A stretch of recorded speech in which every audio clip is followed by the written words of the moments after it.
नाशिकच्या गुन्हे शाखेच्या युनिट 2 ने दिनांक 15/12/2023 रोजी पोलीस हवालदार गुलाब सोनार यांना मिळालेल्या या गोपनीय बातमीच्या आधारे सातपूर पोलीस स्टेशन येथे गुन्हा रजिस्टर नंबर 367/2023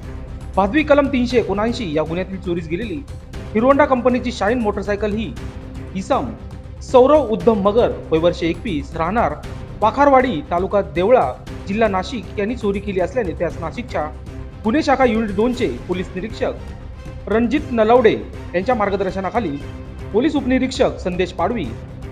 पोलीस हवालदार गुलाब सोनार, पोलीस हवालदार चंद्रकांत गवळी, पोलीस हवालदार अतुल पाटील, पोलीस हवालदार प्रशांत वालझाडे व पोलीस अंमलदार जितेंद्र वजिरे यांनी सापळा रचून ही कारवाई करून त्यास उपरोक्त नमूद गुन्ह्यातील चोरीस गेलेल्या 45,000 रुपये किमतीचे हिरो होंडा कंपनीचे शाईन मोटरसायकल